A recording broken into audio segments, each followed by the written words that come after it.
Welcome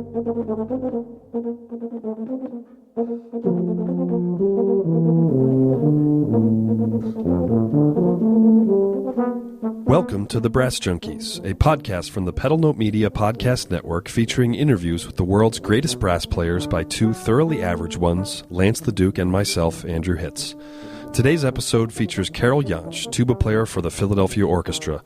Carol tells us all about her career as an orchestral musician, soloist, and chamber musician, what it was like joining one of the best orchestras in the world at such an early age, and about her passion for ultimate frisbee. Next. Hello and welcome to the latest episode of the Brass Junkies. I am your host, Andrew Hitz, and my co-host is already being a jackwagon and attempting to distract me. How are you doing, Lance? I'm feeling puffy today. You look puffy. That's pretty accurate, actually. Before we introduce our guest for this episode, wanted to mention that if you are enjoying what you're hearing, if you could go to the iTunes store and if you could give us a rating, and if you had a couple minutes, if you could write us a quick review, it would really help other people to discover us, which may or may not be a good thing. So you might actually want to think twice about that. Well, we are honored today to be joined by the tubist from the Philadelphia Orchestra, Carol Jantsch. How are you today, Carol? Great. How are you? I'm doing fantastic. What are you playing tonight with the orchestra? We are doing The Godfather live with film.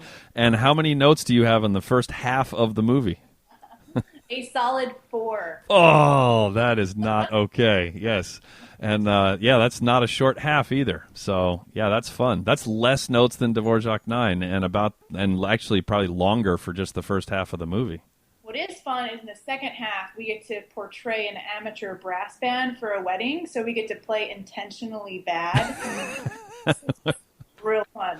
There you go. I probably could never match you on the second part for Symphony Fantastique, but if you ever need me to fill in for amateur brass band, then I'm your guy. So I work cheap. So okay. So Carol is how old were you when you won the audition for Philadelphia? The audition I won like 2 weeks before my 21st birthday. Wow.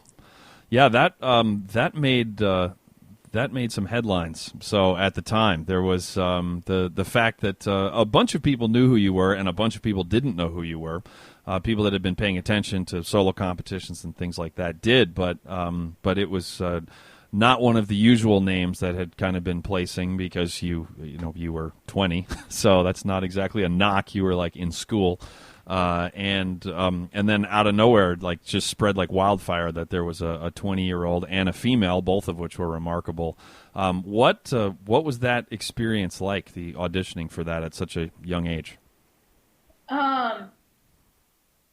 I don't know. I just was like taking any audition that was open because, like tuba, there's only one per orchestra. So anytime there's an opening, it's a once in a lifetime opportunity. So I was just like, well, I'm probably like way too young for this, but there were a bunch of openings while I was in school. And so I applied for all of them, just tried to throw my name in the hat. And if not get anything, then at least get some audition experience. So. Where were you in school at the time? I was at University of Michigan. And before that, you were at Interlochen, yeah? Am I remembering that correctly? Yeah, I did 3 years of high school at Interlochen. I vaguely remember, well, you had to have been just a ridiculously young person. I remember talking to your mom at one of the Falcone competitions, and it was right before you were getting ready to go to Interlochen. She was she was a little bit nervous about whether that was a good idea or not. So I can't remember. I just remember being at that event when that was going on. Yeah, I was 15? Yeah, see, I'm a lot closer to her age than yours, so. Yeah. I don't see why that's funny in particular, but you guys just roll with it. Because you've already... I'm having a hard time hearing you. Get out of my yard. You've already told us that you're puffy, so that just kind of goes hand in hand, like the age, water retention, that that kind of thing. So, although Carol just recently... Where did you go to school, Carol?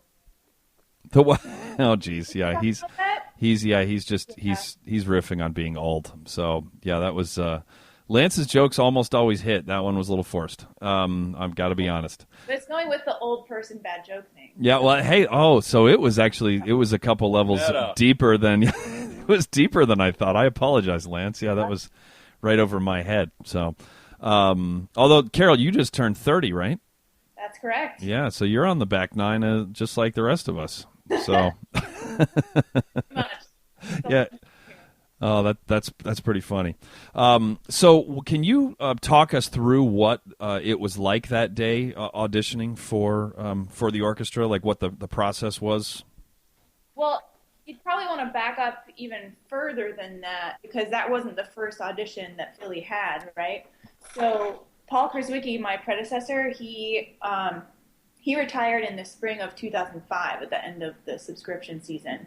And so the first audition, the cattle call, the one where the open audition happened in, I want to say, March of 2005.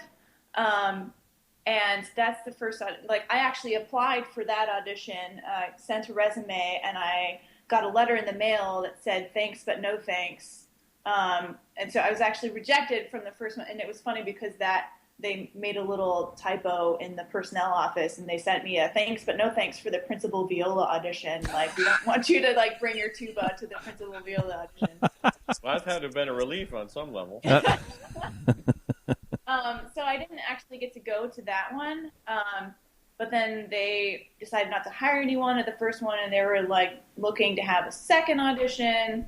And so I actually lucked out the way that I got an audition there at all, because I had applied for Bar Harbor Brass Week, which just had its last season, that's run by my colleagues now, Matt Vaughn and Blair Bollinger. And so they were listening for tapes for that, and I had thrown together just some stuff from recitals that I had done recently and my excerpts that I had put on my New York tape, because New York Phil had recently had an audition too. So I played the Khachaturian violin concerto, like the first movement. I arranged that for tuba. So I guess they liked that, and they invited me. So the second round of auditions that they held here in Philly were invite only. And so there were 8 of us at that one. And I advanced at that one, which put me on the sub list, which was important because Paul Kraswicki had just retired. So that meant that I got to play as a substitute in the fall of 2005. So that was cool. And so then when I came, they were like, we like what you're doing. We just want you to do it louder. And so you better believe I went back to school and like worked on some loud playing. Because then they wanted me back for the entire month of February. Like, meantime, I'm like skipping school to play with the Philadelphia Orchestra. So like, it was actually a little bit easier in the second time around because like I knew they wanted me the whole month of February. And so I could go to my teachers before the semester started and be like, listen, I have this gig. Can I take your class but miss a month of it, like a quarter of it? My teachers were, for the most part, pretty cool. I even had this German teacher that was fine with me. Like, my only non-music teacher was actually this cellist from Germany teaching this German class at Michigan, so that worked out. So he was understanding. But yeah, so I'm skipping school and playing with Philly, and then like at the end of the month that I'm subbing is this audition. So I'm like at rehearsal in the morning, and then in the afternoon I go to this like room in the basement and play a semifinal round. So that was interesting. But I actually got kind of sick around that time. I had a cold, and I was just like kind of coughing a lot, and I was a little bit worried about it because like I'm the only chick at these things, so like I was worried. I didn't want it to get in the way, and so I heard later on that like from the panel that like they heard the first audition, they heard the coughing from a female, and they were like, "Wait, okay, maybe I guess that's Carol, right?" And then like the second audition comes in, they hear female coughing again, and it turns out that like the proctor was like a girl from personnel, and she had also had a cold, so it like worked out. So she's the one who sent you the viola letter. Yeah, probably. Wow, so that's quite a story. So you went from being rejected in terms of the resume round, which is kind of understandable because in terms of professional orchestral experience, you were just a kid who had none. Oversimplification, but and then to being invited to the second round. Isn't that how the music business works? That's fascinating. Yeah. So you win a gig. So for people who are not familiar with the process, you win. Congratulations. What happens? Like what happens then? You win what? They make you sign what? You agree to what? Like what happens in the first year, 18 months, that 18 to 24 months? So the first thing that happens is that they tell you in the green room in Phillies where they told us, and then like they walked me out into the auditorium where the committee was still, and like I went and shook everybody's hand, and it was gave them all a cold. You coughed on everybody, and it was perfect. Thank you very much. Like 11:30 at night, because we did the final round like after an afternoon rehearsal. So by the time we finished with like finals and then the unscreened finals, so there are 3 of us left. That was like 11 at night, and one of my colleagues was like, "We'd love to take you out for a drink, but you're too young." So I didn't go out for a drink, and I called my parents, and then I called Fritz Kanzig, my teacher, and then I like went to bed. But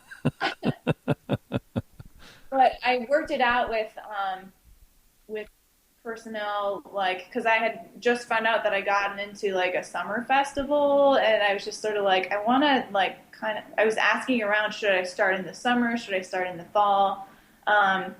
Basically I worked it out, so I obviously went back and finished my degree because I was only 2 months away from doing that. So I went back to Michigan, and I came and played any weeks that we were recording.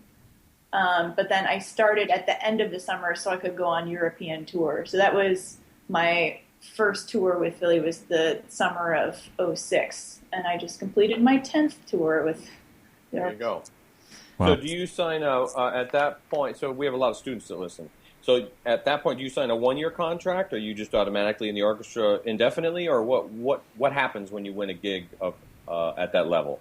So our tenure process has about a year. It's about a year till you get tenure. So I started in August, and I had a mid-year tenure review. So each of us who started in the fall met with the music director, and like the audition committee and your section gives comments on how you're doing, and then the music director relays them to you, ideally. But then, so basically everybody hated me, and he was like, "Oh, don't worry about it, everything's fine." But it depends, like which orchestra you're in. Like the rules vary slightly from orchestra to orchestra, exactly how the comments are done and who has how much power, how much say over tenure and everything. But usually it's the music director who has the final say about hiring and tenure. In our orchestra, in order to win at the audition, you need to have a majority of the vote. Like each vote counts as one, and you need to have, I think, a 2/3 majority to win the job, and one of those has to be the music director. It's like if it's the majority but the music director is not in there, then like it doesn't count. So it's like sometimes the music director will have like 51% or something, and then, but it just depends from place to place. But yeah, so like halfway through the year, I meet with the orchestra. He's like, "It's all good." And then, like, we meet with him again at the end of the year. We actually were on tour in Seattle when I had my meeting with him, and he was just like, "Congratulations, you have tenure." So it was like a year in, I already had tenure. So it's way better than college teaching jobs. I didn't have to do any paperwork. Well, do you have, speaking of which, do you sit on any committees, or do you do any extra musical stuff? Not For the orchestra, I mean. for the orchestra, not really. It's not a requirement, certainly. Sure. You have to get elected. Last time I ran for a committee, I lost the popularity contest. So, How many people, so when you run for the whatever it is, what is it that you're running for? How many people are on that? How long do they serve?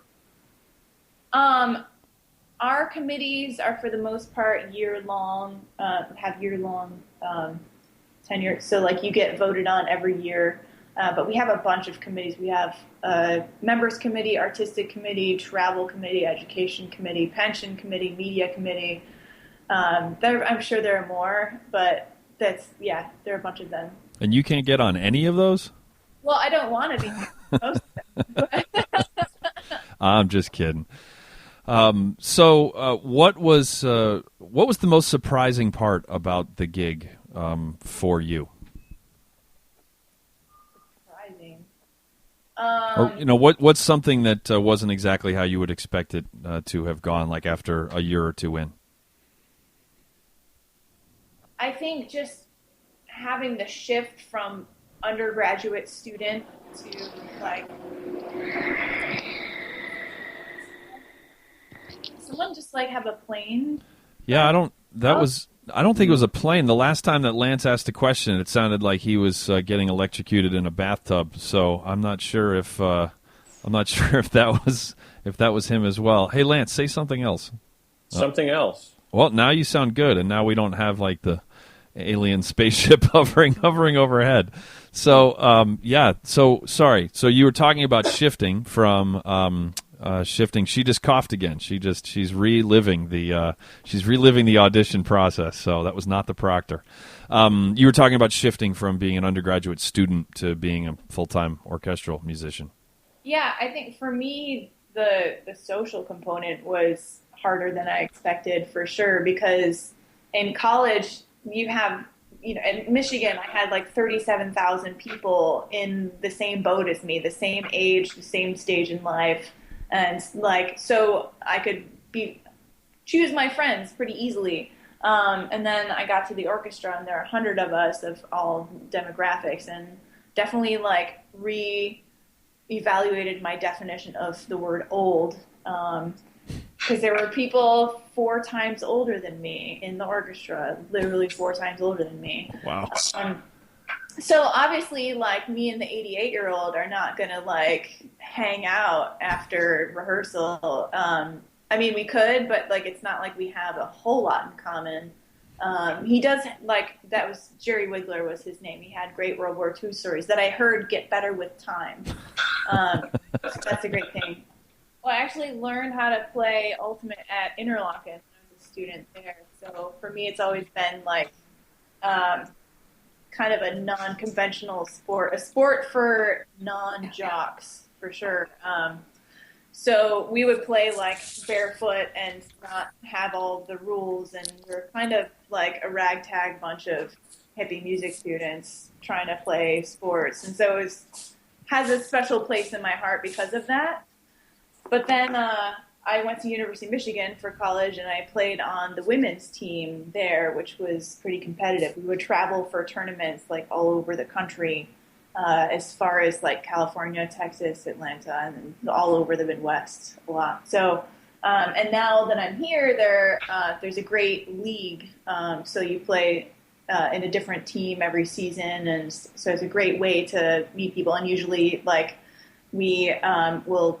So for Summer League, we'll have games right before, like at 6 or something, so that then we can hang out and grill afterwards. And so it's just a fun way to spend summer evenings. So you were at Interlochen for 3 years, you said? That's correct. What for those listeners who aren't familiar with Interlochen, can you unpack that for us a little bit? Right. So maybe more popular is Interlochen Arts Camp. So it's a summer camp that's been happening since like 1928, I think. And I started at the camp. My parents sent me and my brother there when I was 9 for my first summer. And I went 5 summers before finding out that there was a year-round high school. And at that point, I auditioned and got in and went. So, they have in addition to the summer camp, high school where it's for not just music, but theater, dance, creative writing, I think video now, and visual art. And you have a major, but you're also, so it's kind of like going to college early, but because you're like living there and you have a major, but it's, high school program still. How was it living away from home for those 3 years? It was great. Was that tough? Moving on. So, who was your teacher, and how big was the studio? So I was in the low brass studio, so it was trombone, tuba, and euphonium, and we had maybe 15 kids. They're usually like 3 or 4 tuba players, and my teacher was Tom Riccobono, and he was great. So it was fun being part of a more diverse studio than just 3 tuba kids or whatever.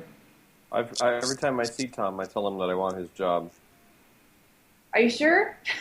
I love it up there. Where that is gorgeous.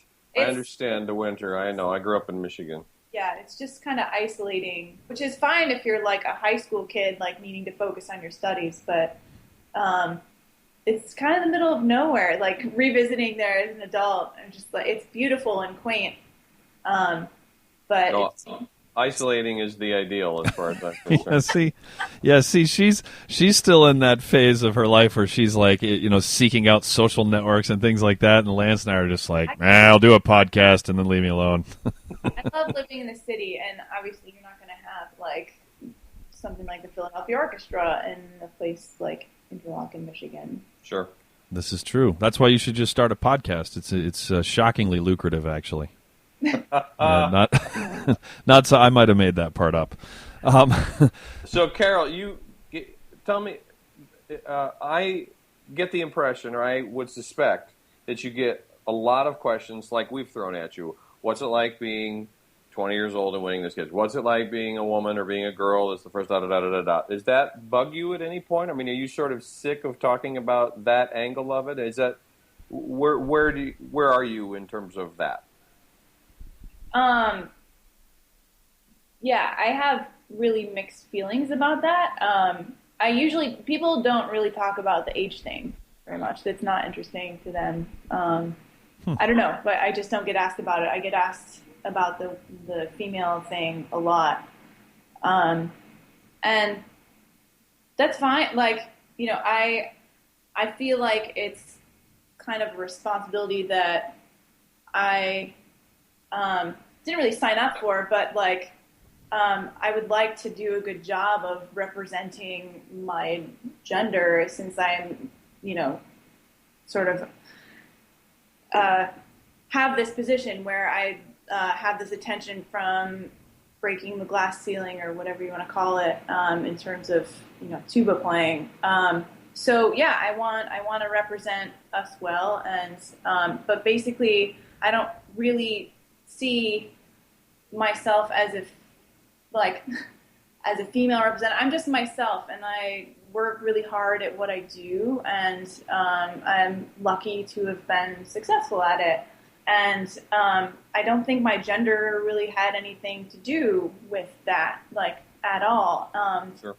I feel lucky that I lived, I still do live, that I lived in a time where it was okay as an adolescent to play whatever, not a time and a place, because there's still places where it's not normal or like or whatever.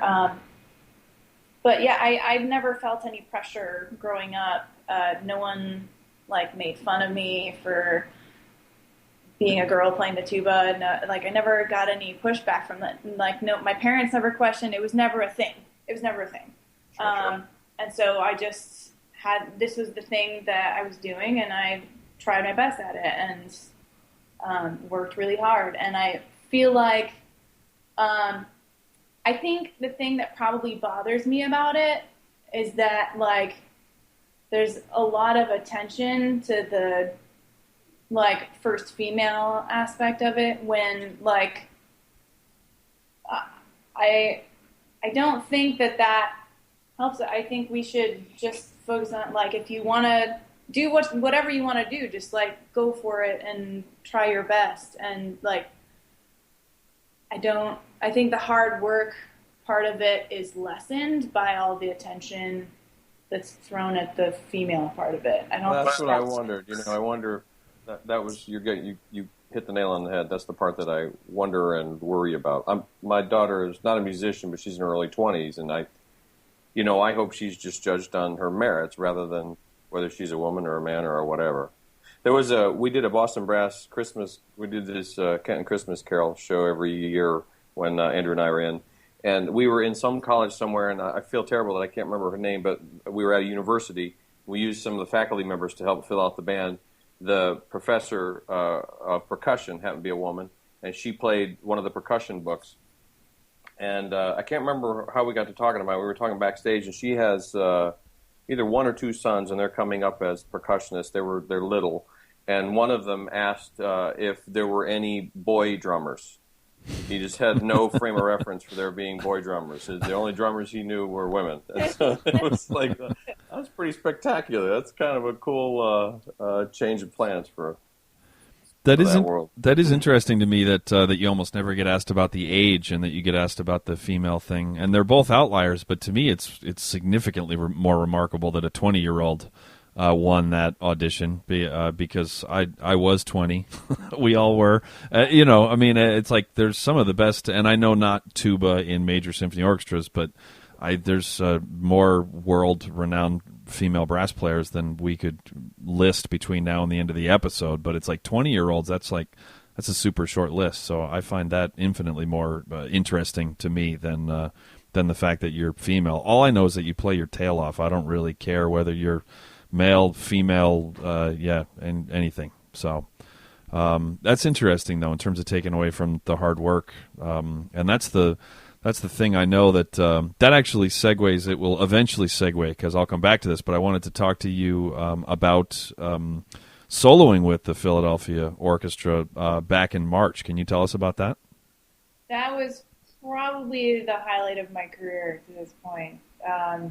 It was incredible. Like, my colleagues are amazing and they inspire me every day, and to be allowed to play as a soloist with them was just such an incredible experience. And Michael Dougherty wrote a great piece for me, and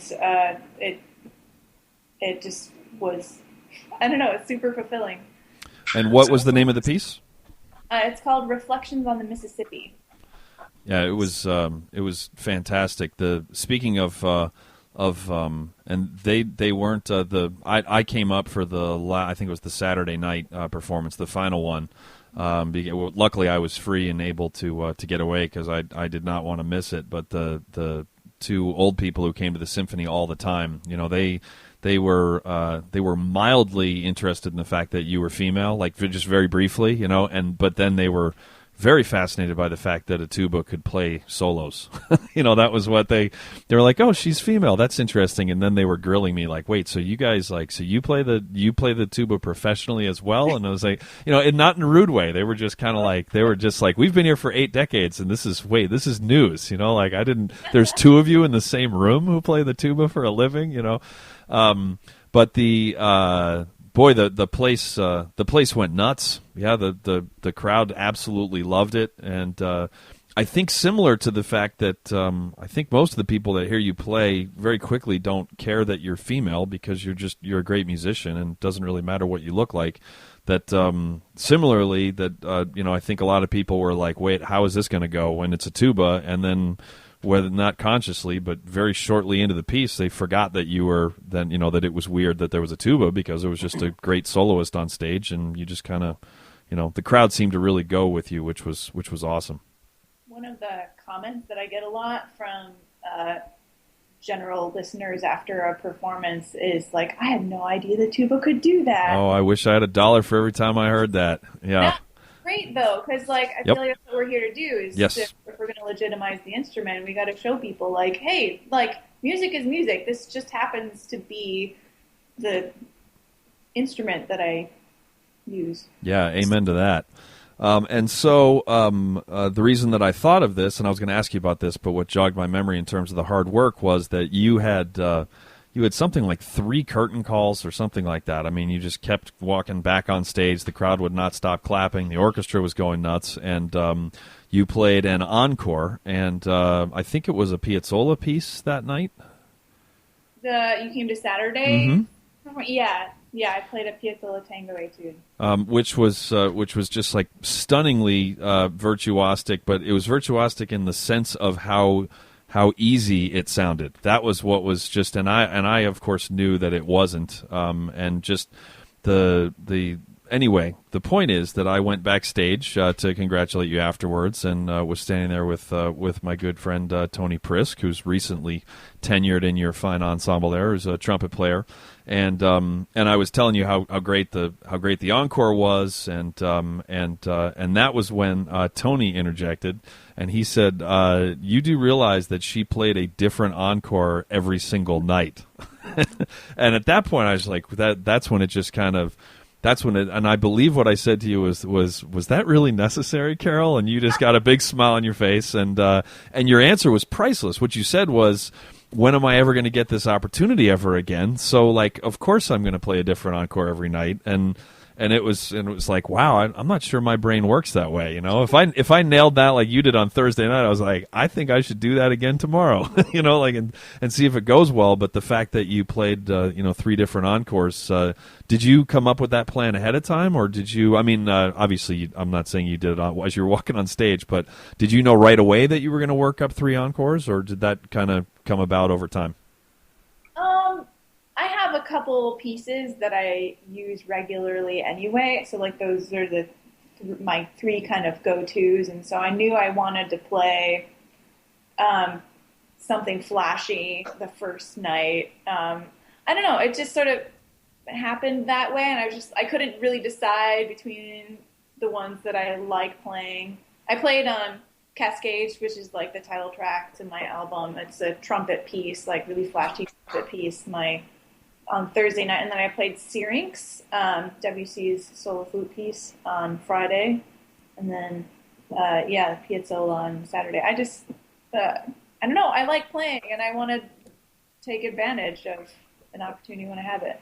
The other thing is that I won't name him, but one of your colleagues in the violin section, when the 3 of us were standing there, walked up to you and congratulated you on the week and on the solos, and he then gave you like one of the biggest compliments I've ever heard any professional musician give any other professional musician. He said that the Piazzolla in particular that night, the encore, had made him reevaluate how he approached the violin. I'm sure you remember this because that's not that kind of comment that you forget. And he then kind of expanded on that, and he said that violinists are taught to, not that the Piazzolla is flashy, but there's a lot of runs and a lot of high notes and low notes, and it's very virtuosic.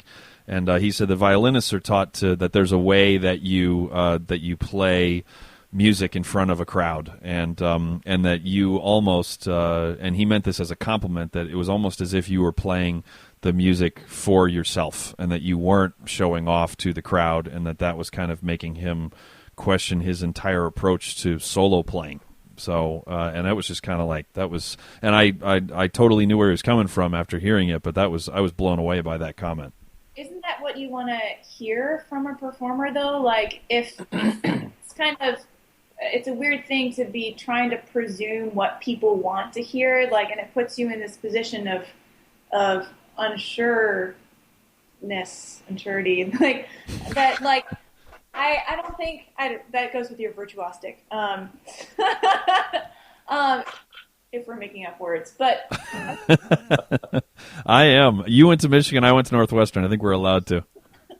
But I think not only as being the soloist, like playing it the way that I truly feel connected, like compelled to play something, I think not only does that help me play it better, but it makes it a more authentic experience for the listener. Instead of trying to guess what you want to hear, like, let me just show you what means a lot to me. Very sure, interesting. yeah, that's was it Steve Jobs? I'm sure he quoted somebody else, but people are lousy at knowing what they want. Like, you just need to just go out on a limb and provide what you think is unique in the universe, and then people will go, "Oh yeah, that's what I want." Well, it was the Henry Ford thing, which people, if you asked people what they wanted, they would have said they wanted a faster horse, and he was building a car instead. Yeah. I think that's the other. I mean, it's probably our biggest compelling argument for why anybody should go see live music, because it's only if you get an opportunity to see an artist take a chance and stick their neck out and say, "This is how I think this tune goes, and this is who I am as an artist and as a musician." Then otherwise, I can hear a perfect version of it 1,000 times on, name the streaming device of your choice. Yeah. And isn't that the purpose? Like, you want to connect to another human being, though, and that's why we do live music. So, sure. Like, of course you should do that. So where are you going? You're at the beginning of your career still. So where do you see yourself 10, 20, 30 years down the road? Years in. I'm 9 years into the orchestra. Yeah. So fast forward 10, 15, 20, 30 years. Like what sort of well, let me ask it to you this way. When you look back on your career, what do you hope you will have contributed? I hope to do my part to contribute to the legitimizing the tuba as a solo instrument. I hope to, at the same time, provide a really great foundation for the Philadelphia Orchestra and carry on the tradition of the Philadelphia sound. And I also, I really enjoy teaching too. So I love working with my students, and I love having that balance in my life, that I have those three things, and I think each one feeds the other quite well, that my teaching enhances my playing, and my playing enhances my teaching. So I like the balance that I've been able to get recently, for sure. So I kind of like more of the same, I guess. It's a really boring answer, but... No. That's not boring at all. I mean, I think that's spectacular. Yeah. What are your extra... I mean, so you teach where, and where do you teach? I teach at Yale and Temple universities. And about how many students do you typically have? I typically have 2 at Yale and 1 or 2 at Temple. And all undergrad, or some mix of both, or Yale is only grad, right? That's the one where it's free for everyone to go, but it's really small school, just graduate students. And Temple University, I can take undergrad or grad, and I'll have 2 openings at each school for the fall of 2016. So, for anyone who's interested in applying for stuff this fall. Submit your applications now. I don't have a master's degree, so yeah, never. It'd be probably hard to change diapers from Connecticut, but anyway, maybe that's why I should go. The what tuba players that are current tuba players do you look up to as musicians? Not all of them. What are just a couple that come to mind? Okay, well, he's not playing anymore, but Roger Bobo, huge influence. Sure. And so is Pat Sheridan. I just love his sound and agility and just personality that he brings to playing. So always been a huge fan there. And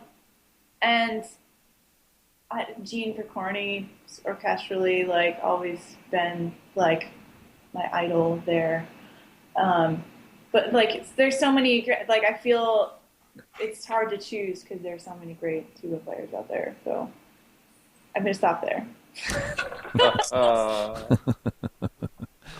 How about euphonium players? Obviously, Andrew Hitz and Lance LaDuke. Oh yeah, naturally, yeah. Right. The check is going to clear no matter what. So yeah, you can buy all sorts of Frisbee gear with the money we're going to pay you for this interview. Yeah, not really. I don't want to get you in trouble, but what's your take on this? And you can just dodge this answer completely and run in the opposite direction. But what's your take on the state of the orchestra industry? Not yours specifically or any individual problems. I don't want you to get yourself in any trouble, but what's your take on where that art form is and where it's going, and how people are trying to address the issue of getting more rear ends and seats? Or not even just that part. I mean, just the financial viability of it. I don't want to steal the answer, but what's your take on the state of the industry? There you go.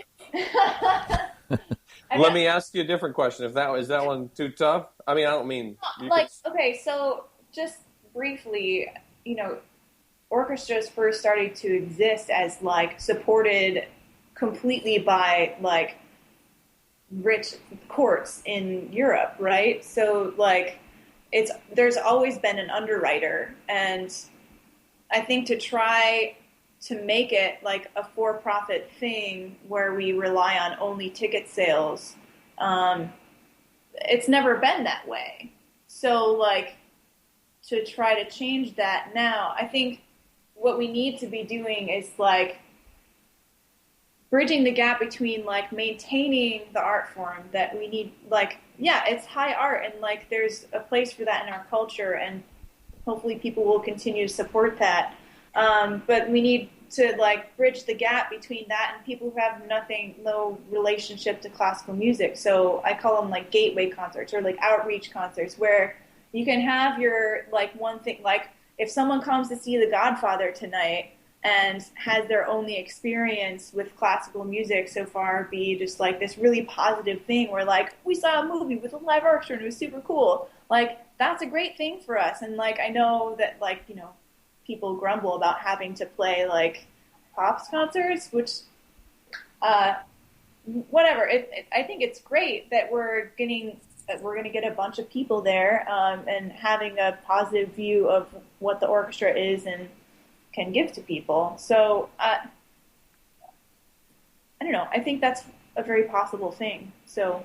Do you see anybody or any orchestras that are going in a direction that you think there's a lot of promise, or you think are leading the way in terms of that sort of gap bridging?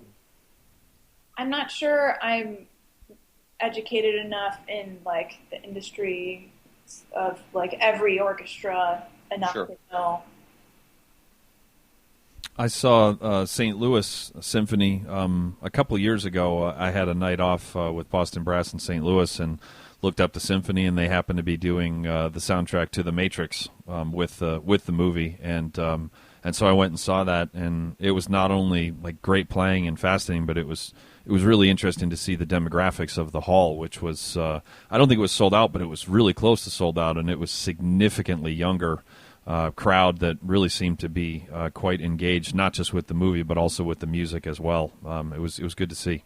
I think it's really fun playing these soundtracks, and like you have to hook people somehow. Like I came to classical music through Looney Tunes, like like we all have our ways that like, and then you start getting into stuff like you have to have that entrance somehow. The gateway concert. What about, are you guys doing a lot of streaming? I know that there was some of that happening. There were some really cool things that, and maybe they still are, but you had a nice run there with Philly where you had that impromptu concert because of the strike up in New York, and you guys ended up just putting on a show for a local community, and it was a huge hit and a ton of viral video of it, and then the viral video of you guys on a plane. Are there efforts underway to try and capitalize on those successes? Like I said before, I'm not involved in orchestra committees. Fair enough. Fair enough.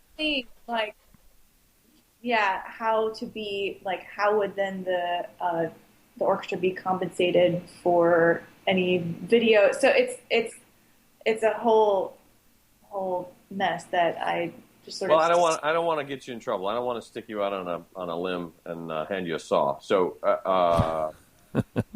let's. But I'm going to keep at it. No, well, let's look at. You have students.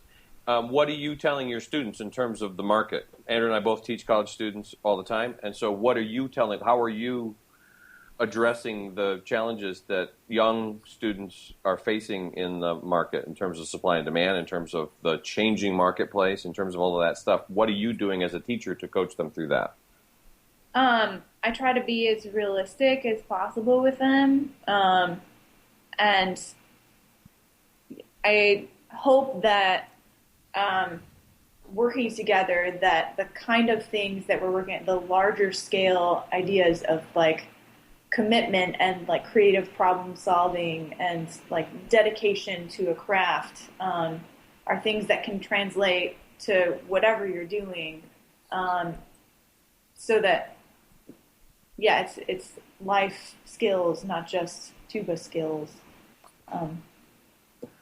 Tuba Skills, that's a good name for your next record with a Z at the end. Virtuostic Tuba Skills. .com. Yeah. You play much chamber music? When I can't, there's not much in Philly, but I'm starting a tuba quartet with some friends from college. How many people will be in it? That's an old joke. That's a good one. Who? What's the personnel? Is it public knowledge yet? Well, we have yet to play our first gig. Mostly, it doesn't matter. You're famous already. Still like writing charts and stuff, but they're going to start happening probably in the fall. But yeah, it's everybody's graduated University of Michigan. We were there at the same time. So the other tuba player is Scott Devereaux, who's in the Army Field Band, and euphoniums are Greg Batista of the Naval Academy Band and Michael Brown, who plays bass trombone in the Navy Band. Very cool. Well, that'll be fun. What kind of rep are you looking at doing, or sorts of gigs? My kind of pipe dream about it is to be, if we're talking about, speaking of like gateway concerts, I kind of want to be mostly like an all tuba cover band. So we're going to have drum set as well. But I would love to just like play in a bar and play a bunch of tunes that people know and have people like drinking and singing along and dancing and just generally have a good time while we're doing our thing. And that's because that's an like experience that I haven't really been able to have ever. So like basically we're just playing whatever music we want to play. And at this point, whatever music that I take the time to arrange for us. So, so it's just an outlet to have fun and like get the kind of musical experiences that we don't get at work. So we're in control of what we do. So that's like a fun project to have. What's on the short list of tunes you're looking at arranging? I have a bunch done already. Ones that I'm pretty proud of, like Stairway to Heaven, is going to be pretty cool. I did some Outcast that's going to be fun. I'm going to make them rap a little bit. So it's going to be fun. Like his Stevie Wonder medley. And but we'll do whatever. I actually just last night finished up a Chopin prelude, piano prelude. So like, it's not going to be, we'll probably do not just like gigs at bars, because we're booked for the Army Band Conference for next February. Cool. So we'll probably play a mix of like stuff from Bohemian Rhapsody to Chopin, and I did a Beethoven string quartet arrangement. That was really fun. So whatever we want to play and make awesome. it sound good on Tuba Quartet. Well, I'm going to interrupt you for just a second and talk to you a little bit about Patreon, which is one of the ways that people who are listening to this podcast can help support it.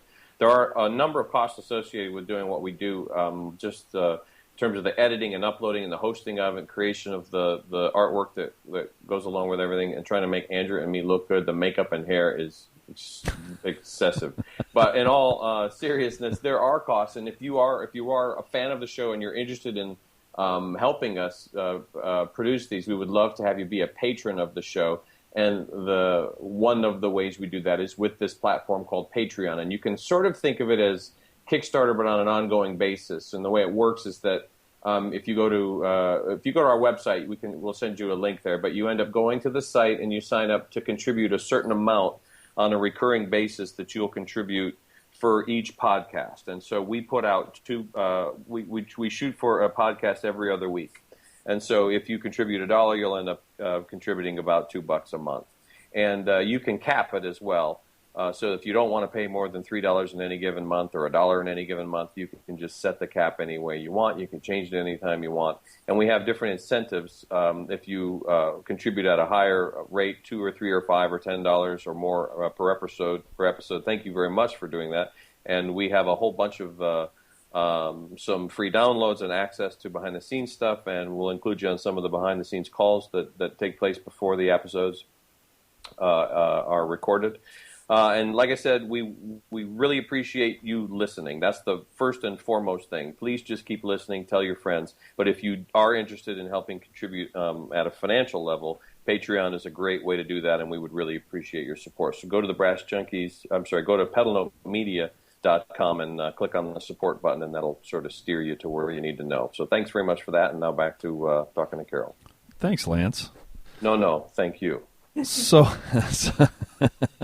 So Carol, I'm not sure if you've ever played with him, but you of course know the beloved member of the brass community, Jens Lindemann, and as I'm sure you're aware of, Jens has been going through some pretty serious chop problems of late. So we just didn't know if you had any words of encouragement or advice or anything like that for Jens. I'm sorry to hear about that. I hope he feels better. That sounded very sincere. Yeah, it really did. I'm sure he'll take that in the spirit in which it's intended. That didn't sound like you were ambushed with that question and that it was awkward at all. It was like you sold it. It was perfect. So we actually did start a website. It's prayforjens.org. So that actually is a real website. So, yep. Yeah, you can get T-shirts. You can get hats. I bet there's a Frisbee. I don't know. I haven't looked. You guys really know how to beat a joke to death. Yeah. Oh, yeah. You kidding me? Yeah, wait around. You obviously haven't listened to the show. Yeah, you just outed yourself. Yeah, exactly. Oh, that's really funny. You got anything else, Lance? No. What do you have? What would you like for us to plug? How many recordings do you have out right now? I'm hoping to have another one soon, but I just have my album Cascades is 6 years old now, and how does somebody get that if they want to check that out? What's the best way to do that? On my website, caroljantsch.com. You can just order it straight from there in CD form, and but if you want to hear the new tuba concerto, Michael Dougherty's Reflections on the Mississippi. The album, we recorded it, the Temple University commissioned the piece, and we recorded it a couple years ago. It's on Spotify and iTunes, so you can get it there, and I think you can order the CD too. And it'll be out, actually, I recorded it again with the band version with the University of Michigan Symphony Band, and that should be out in the fall, so I'm excited about that. Going to be an excellent recording. My alma mater.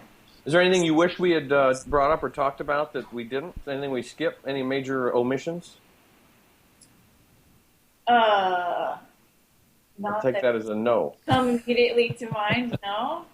I think we covered everything. We got her Skype handle out there.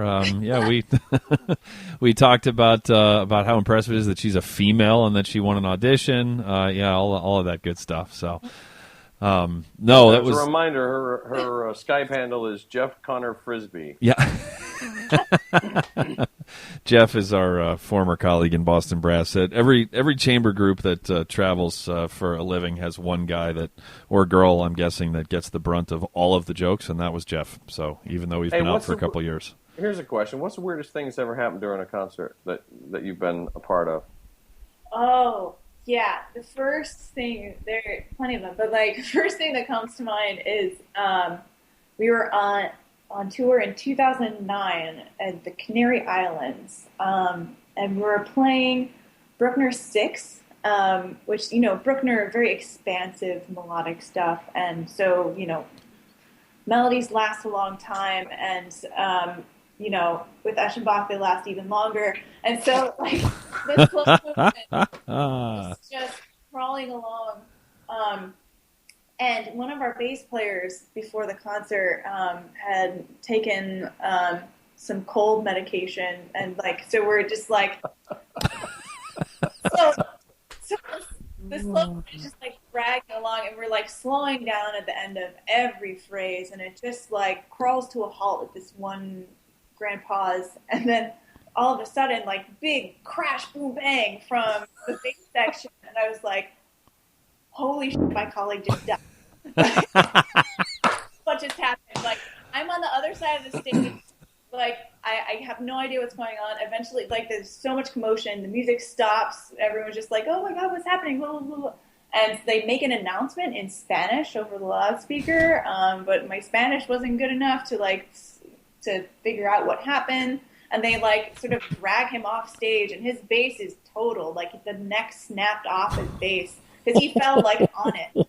And I was like, oh, my God, what happened? He was totally fine. He just, like doubled up on the Benadryl right before a concert, which, is not really good for anyone to do, especially not like a 65-year-old dude. You're not supposed to take Benadryl when you're also on Eschenbach.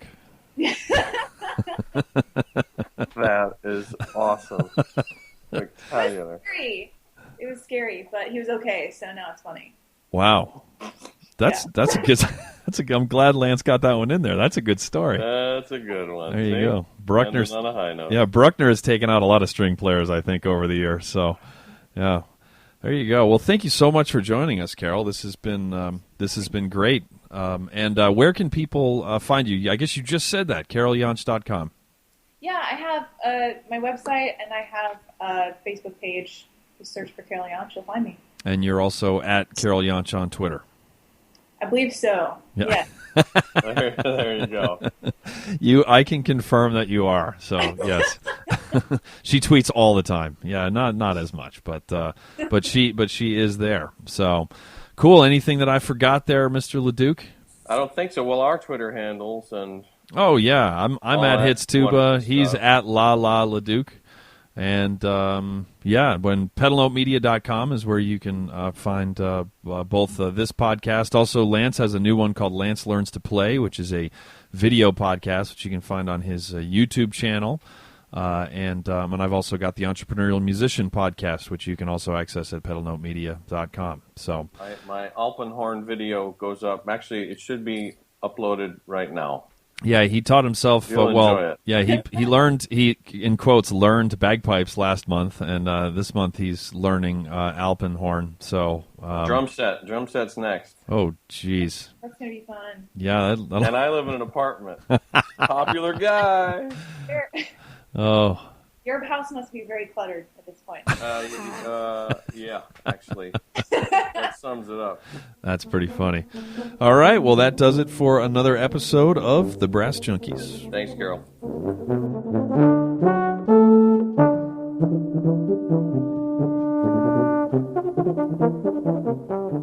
You've been listening to The Brass Junkies on the Pedal Note Media Podcast Network.